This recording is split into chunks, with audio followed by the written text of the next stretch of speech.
on camera. Today is 8 July 2021, and my name is John Lilly. I'm a volunteer at the Atlanta History Center, and with me is Sue Verhoff, Director of Oral History and Genealogy at the Atlanta History Center.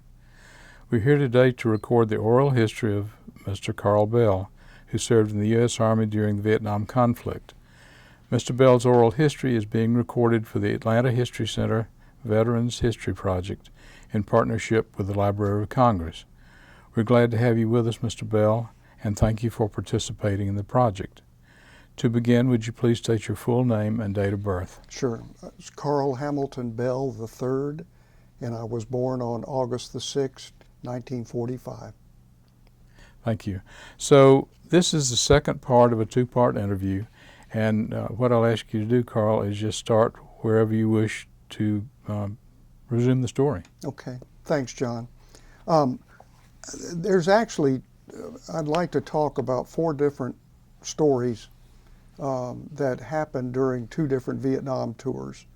And I think we'll cover the first two will be things that happened during my first tour of duty, and then the second two will be during the second tour.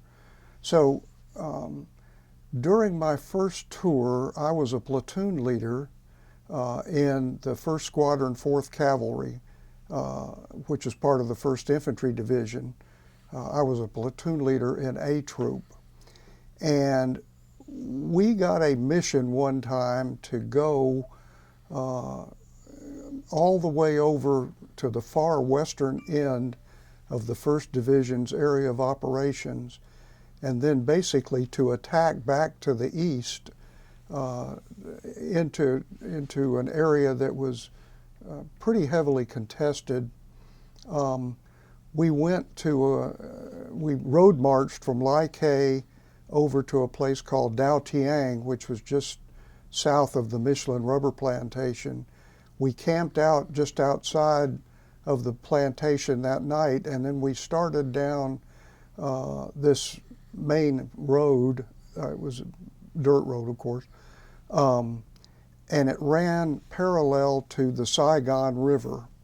So we were just north of the Saigon River. It was on our right, and we were moving down this road, but we weren't on the road. We were off the road on either side because it was heavily mined. And when we got to an old bridge site that had been blown up by the Viet Cong, and it crossed over a tributary that went into the Saigon River, we had brought along something called an armored vehicle launched bridge to cover it, because we knew we were going to be crossing this span, and we knew that the chances were pretty good it was going to be mined. So we brought along two of these AVLBs. They're called Armored Vehicle Launch Bridges. And I'll show you what they look like. I've got a couple of pictures.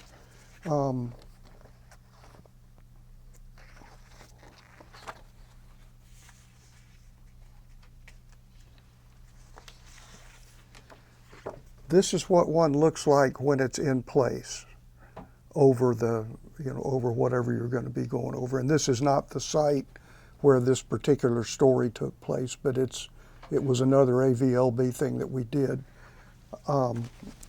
It's called an armored vehicle launch bridge because it's carried on the chassis of an M48 tank without the turret on it. And you can move it, it's a really pretty handy piece of equipment. It'll span about 40 feet. And again, you carry it with you and you can bridge it. This is the bridge being laid. And then once everybody's gotten across, the prime mover can pick it up and move back out with it, and off you go. So we got to the bridge site, and again, our vehicles are off either side of the road because of the mines. I was the lead platoon, and I dismounted a patrol, and we took mine detectors and went up the road to the abutment on this side of the bridge. We swept it for mines. No mines. There were about 8 to 10 foot embankments on either side of this little tributary. So we crawled down those embankments, walked across the tributary to the Saigon River, and it was probably knee deep.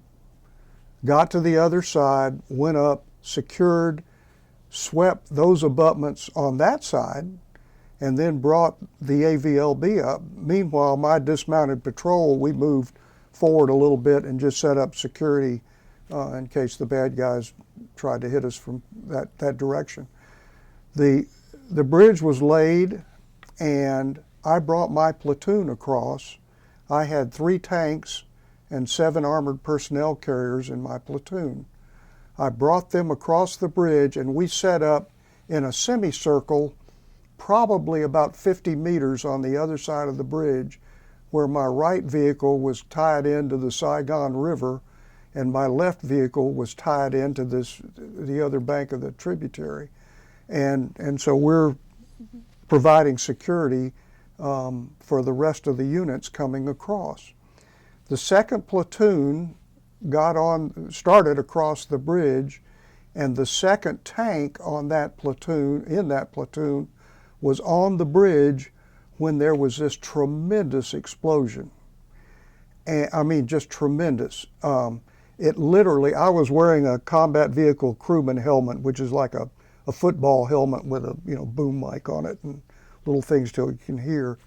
It literally blew that off my head. And I mean, it was just, and the concussion was amazing. And I remember as I'm sitting on top of my track now.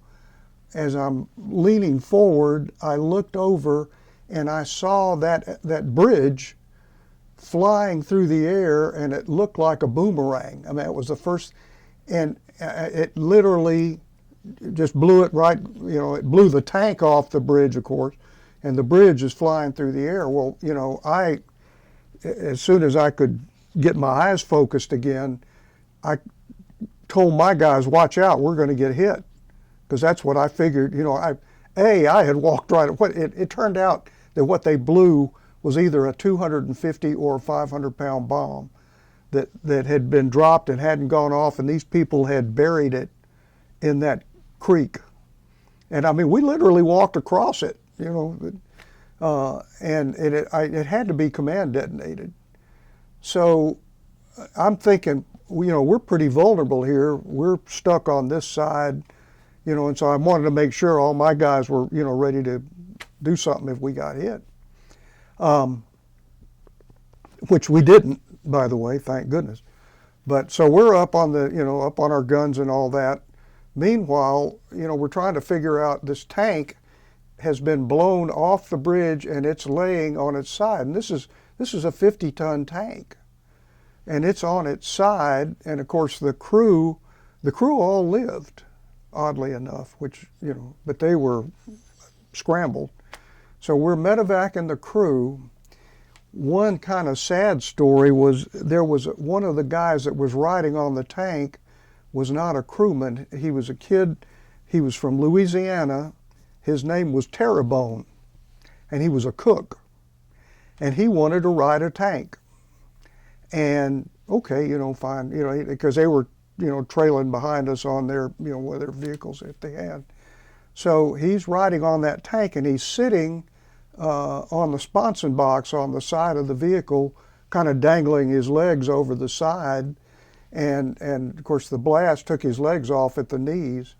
But he lived, such as it is. But we medevaced him.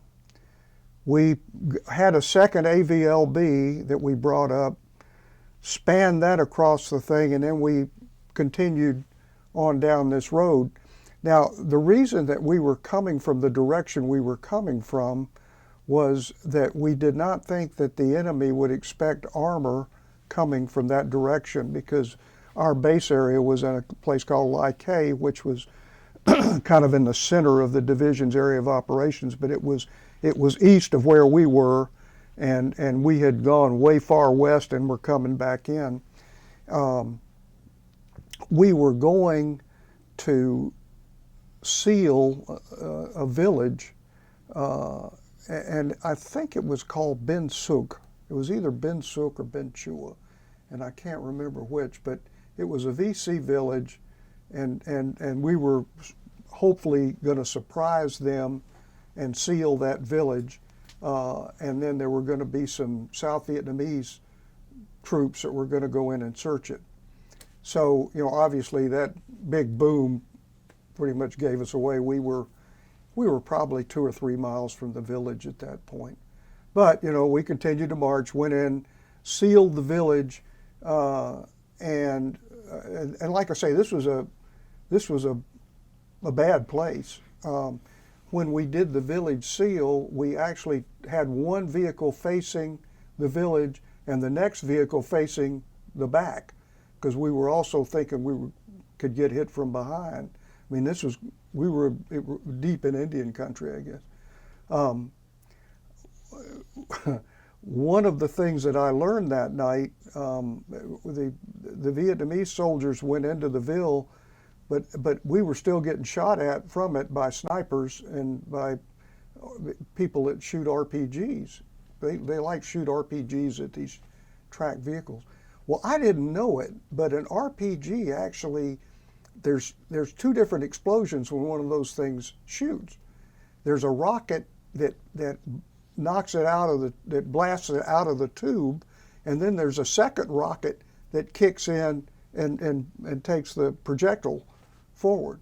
And I'd seen a lot of RPGs shot, but it was always in the daytime, and I was watching at night, and I saw that whoosh, and that's how I knew that they had a little booster charge or whatever it is that. So anyway, we sealed that village all night. I can't remember what or if anything we got out of it, but the next day we moved up north of that village into what we found was a huge base camp that we stayed in for about a week, and they had a hospital in there. And I actually, on my when I was talking before, I talked a little bit about that base camp and showed some photographs of some of the entrances to the bunkers and stuff. So anyway, we stayed in there for about a week, and then we went somewhere else. So that's story number 1. Story number 2 involves the death of a friend of mine. His name was Bert Phillips. And Bert he was like me, he was a platoon leader, only he was in Charlie Troop when I was in Alpha Troop. I had by that time gotten promoted to captain, and I was commanding B Troop, 1st Squadron, 4th Cav. And this was in November of 1969. So we are out hunting. They called it reconnaissance in force, but basically you just drive around looking for somebody to shoot at you. And we had stopped, and I had a couple of platoons checking stuff out, and all of a sudden on the squadron command net I heard, "We have been hit." And he started to say something else, and then he just gurgled out. And I mean, you could tell that whoever was talking was hurt bad and was dying. I mean, you could just tell it, you could hear it. And of course, the squadron command net is going crazy at that point. Last station, identify.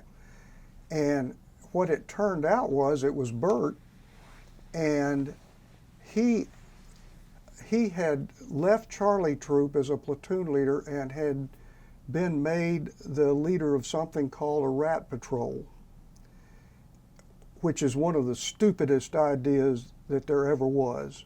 But in the 1st Infantry Division, there was a lot of emphasis on body count. Of course, I guess it was that way for everybody, but that was the measure of merit. And as macabre as it was, Anyway, in one of the infantry battalions of that division, of the 1st Infantry Division, a sergeant major took a couple of clerks and a couple of jeeps and mounted machine guns on them and went out and actually ambushed some bad guys. They call this the Rat Patrol. So, you know, of course, the problem with that is it was something that hadn't happened before, and that's why it worked. But the Viet Cong were not stupid. And, you know, that once they figure out what you're doing, they'll find a way to counter it. Well, the division got, you know, real crazy about, the division commander said, I want every battalion size unit to have a rat patrol. Now, we're an armored cav unit. I've got, you know, ever how many vehicles with machine guns on them. You know, the last thing we need is a damn rat patrol, but you know, that was what they said, and so Phillips volunteered to command it, and they got a bunch of kids, clerks, whatever, you know, to man the rat patrol. So what had happened that day, Phillips had gone out to recon a potential ambush site.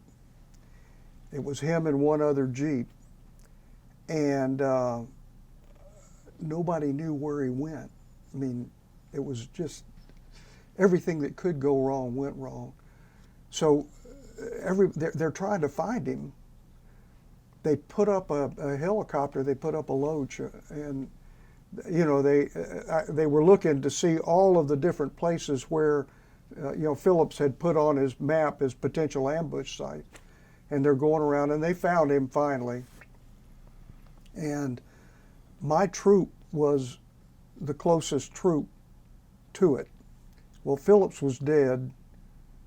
His driver, what they had done, the bad guys had, you know, we had mines called Claymore mines, which were these little things, they were little square things, and they were packed with C4 and little marbles or little 38 caliber balls, basically, that you know, you could blow that claymore and it would shoot all these balls out in front, and we would use them for perimeter defense, and we use them to initiate ambushes too. Well, the Chi-Coms had them too, or the VC had them, but they got them from the Chinese communists, and they were big round things that looked like garbage can tops. And when they were dealing with my unit, for instance, again, as we would move into a new area, they would figure out how to fight us best. It would usually take several days, but all of a sudden we'd start seeing a lot of anti-tank mines, a lot of RPGs, and so forth. Well, they would put these Chi-Com claymores in the trees, and you know, covering paths and stuff, and of course we all rode on top of our vehicles. So you know, it would clear a vehicle pretty quick. Well, Phillips is in a Jeep, but they evidently had put a Chi-Com claymore up over this trail that he was following, and they blew that Chi-Com claymore on him, and that's what got him. So anyway, we moved into this place, and by that time they had medevaced Phillips and his troops, and the squadron commander wanted us to go in. It was a series of well, it was a creek bed and a whole bunch of like little valleys or big ditches or whatever you want. Anyway, he wanted us to go in and clear that. So okay, fine. So we pulled in, and he put in an airstrike on it, napalm and all that, which I'm always in favor of. You know, let's do everything we can do to save lives. And so we waited for the airstrike, and then we dismounted because the path was too narrow for our tracks to get down. After, well, Phillips, they got him at the top, but after we got down in there, it was pretty narrow, so we had to go down on foot. And you know, and of course, we didn't find anybody. They were gone. You know, they were gone 2 minutes after they blew that Claymore, I'm pretty sure. But we spent, an afternoon in there looking at it. We found some rice and some ammunition, but nothing much, So, all right, so that's the story of Lieutenant Phillips, and good guy. So let's fast forward to second tour. I was an aviator, and I can either, let me think. I think we'll do the most afraid I ever was in a helicopter first. I was flying a UH-1 out of an airfield called Canto, and we were part of a unit called the 18th Aviation Company, and we were basically the general support aviation unit for the Mekong Delta. And we had been way down south. All of our missions, by the way, except for the ones we went into Cambodia, were single ship missions. And we would fly for a province advisory team, and we would go to a different province every day. And usually, well, you'd hit the same province every week, basically, because the rest of the time you were working for other ones. But anyway, we had been way down south in an area called Comau, which was down, it was a long ways to the south. And it was, I guess in April or May, and it was the rainy season. So the cloud cover was very low, and there were a lot of thunderstorms and one thing and another. And when in the Delta, when you're coming up from, well, first off, there's not a lot of landmarks in the Delta. It's just miles of rice paddies, and it's all green and it's real pretty. But the landmarks are either rivers that have a certain curve to them, or there's very few big villages, and then there are canals. And there was a canal that we would use to navigate with when we were coming back from down south. It was about 10 miles long, and it was straight as an arrow, and it was called the Viton Canal. And it ended about 10 miles from Canto, but it pointed at Canto. So the trick was, you drove up that canal and just kept whatever compass azimuth you were on at the end of it, and you'd get to Canto. So again, we're driving up the canal. Ceilings are very low. Now, in the aviation business, we called anything below 1,500 feet the dead man zone. And the reason we called it that was because tracer burnout for an AK-47 is 1,500 feet. So they could theoretically put accurate fire on you if you were below 1,500 feet. Well, the problem that day was the ceiling was about 1,100 or 1,200 feet. So, and I'm wanting to keep this canal in sight. So we're driving up the canal, and some people in a sampan started shooting at us. So my plan was, I always have a plan. My plan was, fine, I'll just suck the aircraft up into the clouds, hit my compass heading. We were trained to fly on instruments.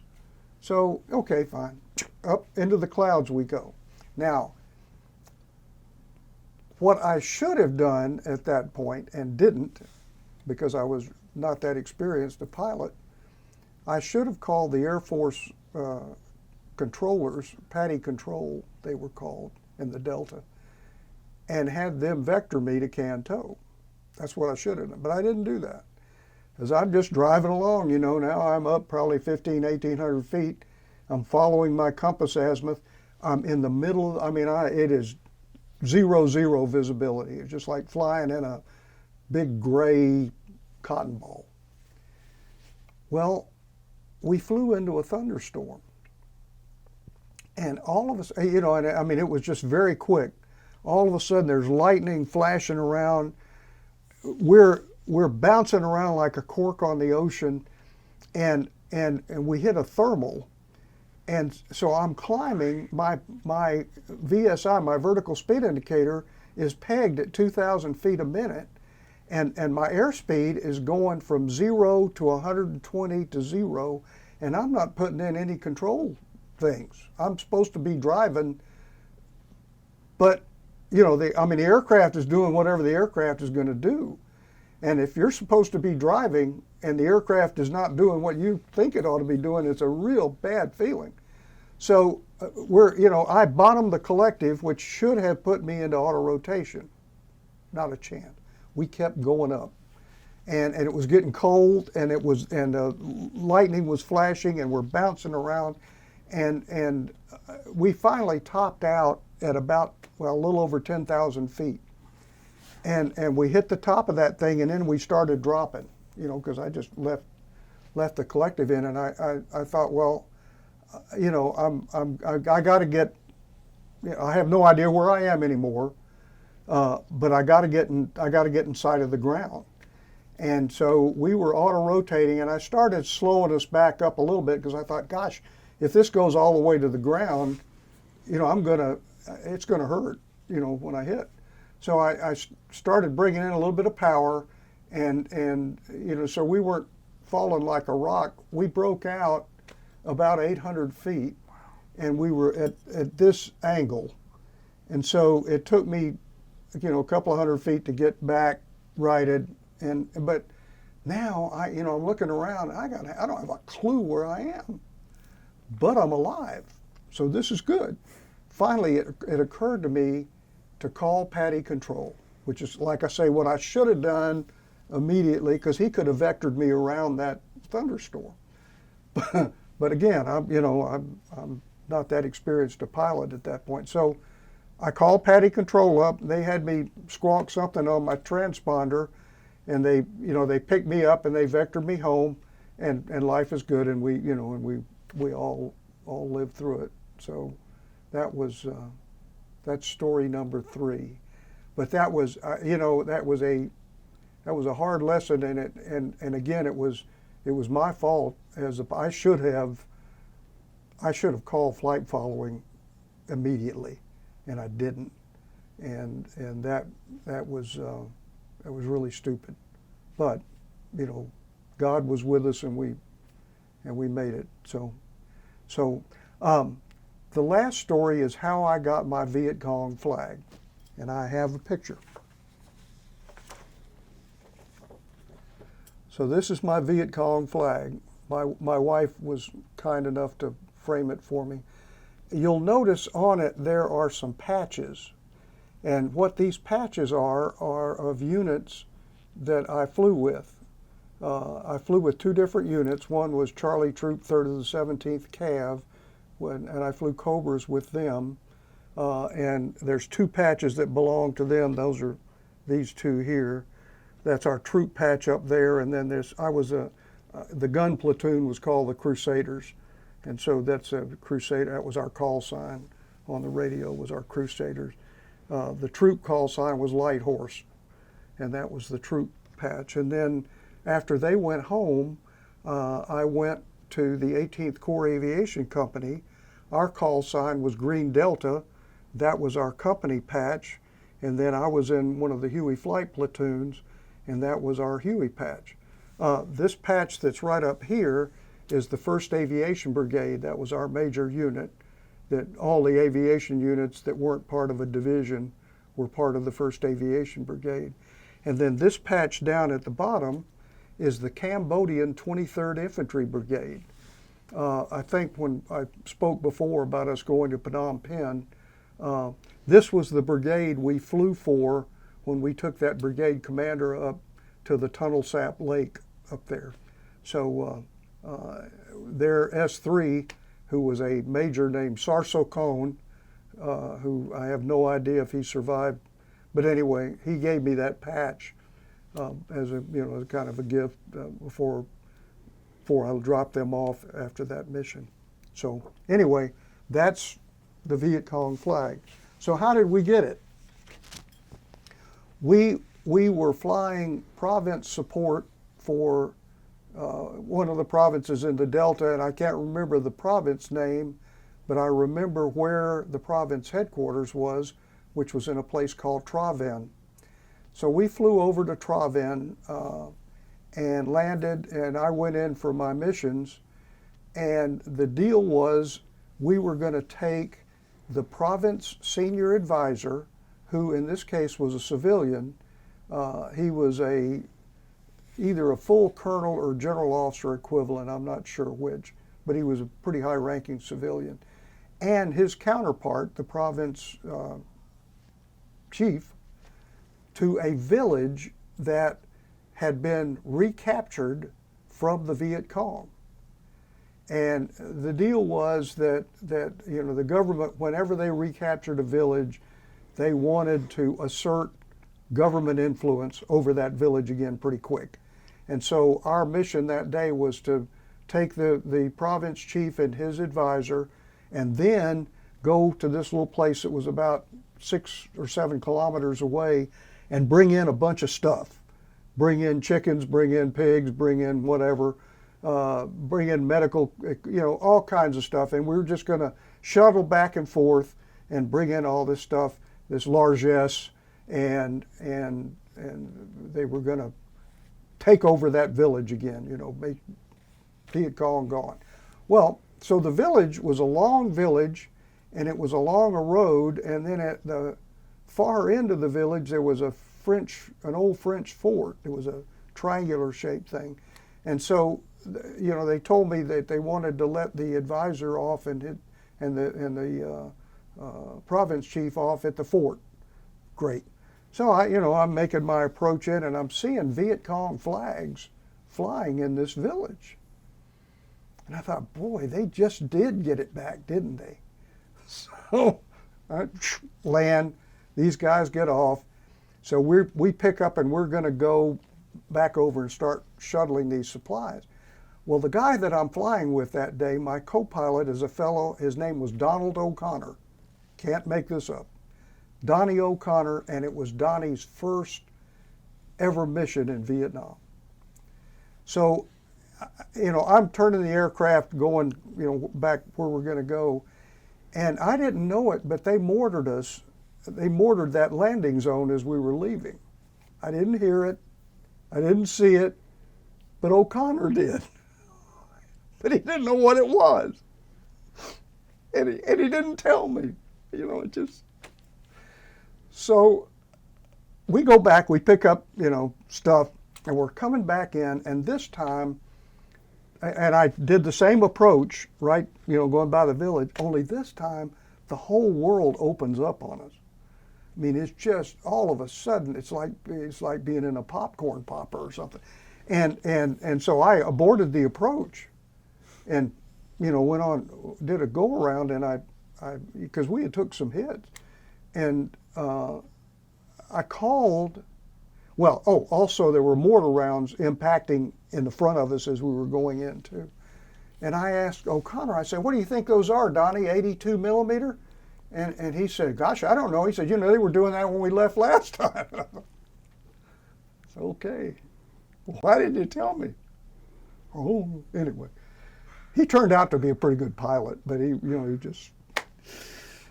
Don't ever assume anything, because it just doesn't work. So we called the province TOC, the Tactical Operations Center, and we told them, you guys got a problem, because your leader is on the ground and he may be captured now. So they told us to come back over there. We came back over there, and I said, look, if we're going to get this guy, we want to get him pretty quick, before they have time to figure out what's going on. Well, they've screwed around and screwed around and screwed around, and it was, they had us fly some other ash and trash missions, and they're trying to figure out where this guy is and whether or not he's captured and all that. Well, late that afternoon, it was almost time for us to go, and I don't leave Americans on the ground. That's just not something I do. And so they decided they say, okay, we have moved him out of that area, and we need you to go pick him up. And so they gave me a captain, an American captain, and his radio operator, and they put them in the back of my helicopter, and they are supposedly talking to the security detail for this province chief and the senior advisor. So they tell me he's a kilometer away from the village now, and great. So, we get in touch with those people, and we're making a different approach. And I see a smoke grenade in the middle of this dry rice paddy, and a bunch of people out there, and they are probably 500 meters from they're not anywhere near a kilometer from that village. So, okay, guys, we're going to go, and we went in shooting for the smoke.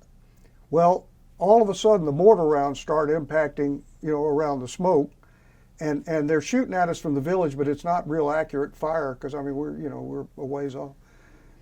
And then I get this. The guy in the back taps me on the shoulder, and he's yelling, "He's not here. He's in the next paddy over," which is smart actually, because they started mortaring where the grenade or the smoke was. So okay, fine. So we're hovering over, and the mortar rounds are hitting, and the dust is popping up from the bullets, and we get over and we pick this guy up, and we also ended up picking up 20 other people. His whole security detail decided they didn't want to be there either. So I went to pull. I had landed. I went to pull pitch to. And the damn helicopter wouldn't get up. Wouldn't do anything. It was overloaded. It literally was just on the ground, and we were watching, boom, boom, and so I was yelling at my door gunner and crew chief, start throwing these people off, and I'm steadily pulling pitch, trying to get off the ground, and they're throwing people off, and we broke ground, and then we fell down again, and then we broke ground, and then we fell down again. And we broke ground, and they're steadily getting rid of people. And finally, we got over another paddy dike. Thank goodness for dry rice paddy. Hit again, and then finally, longer and longer bounces, and we got off the ground. And we're still overloaded as hell. But anyway, we get back to Travin, and we let this guy off. He does not say thank you. He doesn't. He's kind of in shock, I think, quite frankly. He just gets out of the aircraft and he's heading out. So we went home, and a week later, I was flying for that province again. And one of the radio operators came out and said, "Do you know who the crew was that was doing this thing last week?" And I said, "Well, yeah, it was me, and I know who the other people were." And he gave me 4 Viet Cong flags. And he said, these flags came out of that village. They took it back. And I said, well, fine, I'll get the flags to the people. And I did. And so that's how I got my Viet Cong flag. And I think that may be it for war stories. Okay, let's talk about some other things. Okay. How did the service change you, Carl? I don't know that it changed me that much because I was raised in a military family. I like to say I learned how to say yes about the same time I learned how to say sir, or sir the same time I learned how to say yes. It just so we were. My dad was a career soldier, and then when I got ready to go to college, he sent me to North Georgia to straighten me out, and it did. But it was. So I don't know that. I think I grew up a lot, especially once I got to Vietnam. I think, you're 23, 24 years old, and you're responsible, literally life or death, for anything from 44 to 169 people. You age quickly, I guess. but but I really can't say that it changed me other than to mature me. I will say though that in terms of my career, I peaked out at 24 years of age commanding a cavalry troop. That was the best job I ever had. And I have not, I mean, I've had a lot of responsibility and, hundreds of people and all that kind of stuff. But I really, that commanding that cavalry troop, I think was the best job I ever had in my life. So what did you learn from that job? Well, I learned that you should not expect your people to do anything that you wouldn't do or couldn't do. I learned to lead from the front.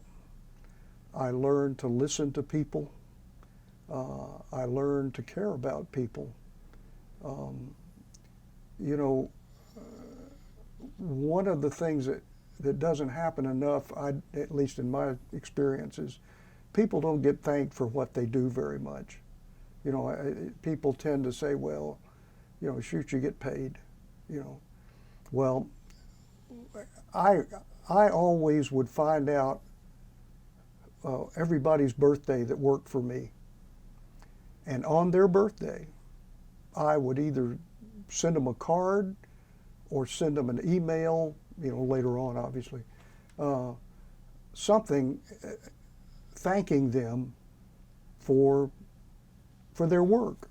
And if I could, I usually knew when somebody had done something good, and I would bring that up. And if I didn't know, I would get with whoever their supervisor was, tell me something that Schmidlap did good, and I would put that in my note. I really appreciate the fact that you did this and this, and I want to thank you for your work on the occasion of your birthday, because that way I know for sure somebody thanked you at least once a year. And I kind of picked up on that in the Army, actually. I think people, I didn't have to do that, but I think people appreciated it. And it does, it shows you care, which can be good and bad, because, it hurts a lot when people die. But how has your military service impacted your feelings about war and the military in general? Well, war stinks. It should. I guess what Clausewitz said, it was an extension of politics, which I guess it is. But it's something that should not be done without a lot of thinking. And unfortunately, a lot of the people that make decisions that involve putting people in harm's way aren't necessarily good thinkers about stuff like that. I love the military. I have a lot. I personally am only really relaxed around veterans. That's they're my people. And as I get older, it's even worse. But I love the military. I love this country, and I just think there's something called vital national interest, and one should not spill blood unless it is in our vital national interest. And I am hard pressed seeing some decisions that get made as to how, and in fact, I'm hard pressed to know how Vietnam was in our vital national interest, quite frankly. And that's probably heresy, but I have studied that war a lot, and I'm not sure that it was in our vital national interest. And it's certainly, if you're going to do it to win. Don't do it to not lose, which is the other side of that. What message would you like to leave for future generations who would view or hear this interview? Well, I think that they should give their veterans and their military people the respect that they earn. and that they deserve, because they've written a blank check to the government to include my life. I'm willing to do that. So I think that we should never do what we did after the Vietnam War and blame the mistakes of the politicians on the people that were carrying the load, as it were. But love your country, respect your troops. Is there anything you'd like to add that we haven't covered in these two interviews? Thank you guys for letting me do this.